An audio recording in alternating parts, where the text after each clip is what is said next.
నాలోని అతిపెద్ద బలహీనత ఏది అని మిమ్మల్ని మీరు ఎప్పుడైనా ప్రశ్నించుకున్నారా?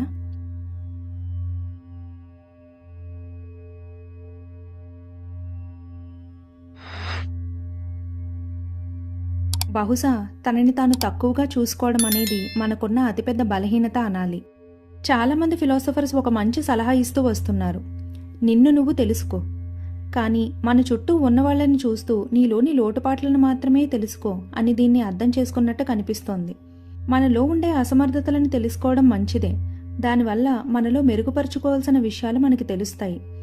కానీ మనకి మనలోని లోటుపాట్లు మాత్రమే కనిపిస్తే మనం పప్పులో కాలేసినట్టే, మన విలువ బాగా తగ్గిపోతుంది. మరి గొప్పగా మాట్లాడడం వల్ల గొప్పవాళ్ళు అవుతారా? ఒక వ్యక్తి వాడే పదాలు ఎంత పెద్దవి, వాటి సంఖ్య ఎంత పెద్దది అనేది అతని భాషా జ్ఞానాన్ని తెలపదు.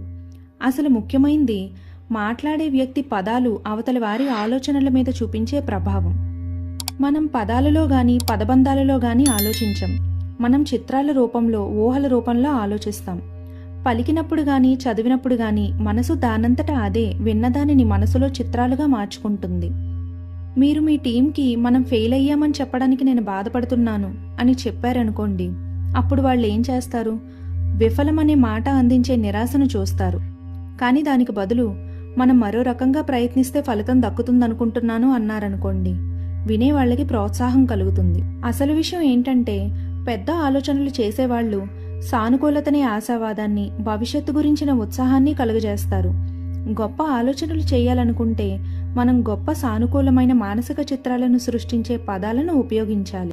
ఎగ్జాంపుల్కి ఒక రియల్ ఎస్టేట్ వ్యాపారినే తీసుకుందాం. అతను ఒక ఖాళీ స్థలాన్ని అందమైన నిజంలా మనకి చూపించగలడు. దానికి తగ్గట్టుగా ఆ స్థలానికి చిన్న మార్పులు చేర్పులు చేస్తాడు. ఇక అక్కడ స్థలాన్ని చూడడానికి వచ్చిన వాళ్ళకి, ఇక్కడ స్థలాన్ని కొంటే రాబోయే 5 ఏళ్లలో ఇక్కడ రోడ్డు పడుతుంది, మీరు 2 అంతస్తుల మేడ కట్టి పైన మీరుండండి, కింద షాప్కి రెంట్కివ్వండి అంటాడు. రోడ్డుకి అవతల మంచి పార్క్ వస్తుంది, రోజు వాకింగ్కి వెళ్ళొచ్చు, పార్క్లో పిల్లలతో కూర్చోవచ్చు అంటాడు. ఇది వింటున్న వ్యక్తి ఊహల్లో 5 ఏళ్లు ముందుకు వెళ్ళి నిజంగా అతను అక్కడ ఉన్నట్టే ఊహించుకుంటాడు. ఆ రియల్ ఎస్టేట్ వ్యాపారి ఒక పాజిటివ్ ఇమేజ్ని క్రియేట్ చేస్తున్నాడు.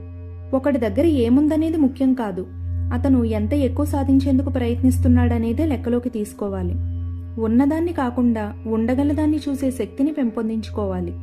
వాస్తవానికి ఉన్న అవకాశాన్ని మాత్రమే చూడకండి, ఏం చేయగలరో చూడండి. ఇక పెళ్లి విషయానికి వస్తే, సంతోషం, మనశ్శాంతి, గొడవలు కలతలు లేకపోవడం అనేదే లక్ష్యం, అంతేగాని పోట్లాటల్లో ఎవరిది పై చేయి అనేది కాదు. కిత్తి ఉద్యోగులతో కలిసి పనిచేయడంలో అసలు లక్ష్యం వాళ్ల సామర్థ్యాన్ని పూర్తిగా అభివృద్ధి చేయడం, అంతేగాని వాళ్లు చేసే చిన్న చిన్న పనుల్ని పట్టించుకొని గొడవ చేయడం కాదు.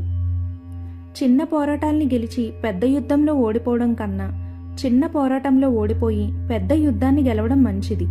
ఈసారి మీకు పట్టలేనంత కోపం వచ్చినప్పుడు ఇది నిజంగా ముఖ్యమైనదేనా అని మిమ్మల్ని మీరు ప్రశ్నించుకోండి. ఏదైనా చిన్న విషయానికి మీరు ఎక్కువ ఆలోచిస్తున్నానని మీకు అనిపించినప్పుడు, నేను ఇలా ఇంతగా మదనపడిపోవాల్సినంత పెద్ద విషయమా అని అనుకుంటే కనీసం 90% పొరపాట్లు జరగనే జరగవు. చిన్న విషయాల ఉచ్చులో పడకండి, ముఖ్యమైన విషయాలని మనసులో ఉంచుకోండి. నిజంగా మార్పు అవసరం అనుకున్న వాటి గురించి మాత్రమే ఆలోచించండి. పెద్ద ఆలోచనలతో పెద్దగా పెరగండి. మీరు అనుకుంటున్న దానికన్నా మీరు ఎక్కువ గొప్పవారు, అందుకని మీ గొప్పతనానికి తగ్గట్టుగా మీరు ఎదగండి. మీ ఆలోచనలను పెరగనివ్వండి.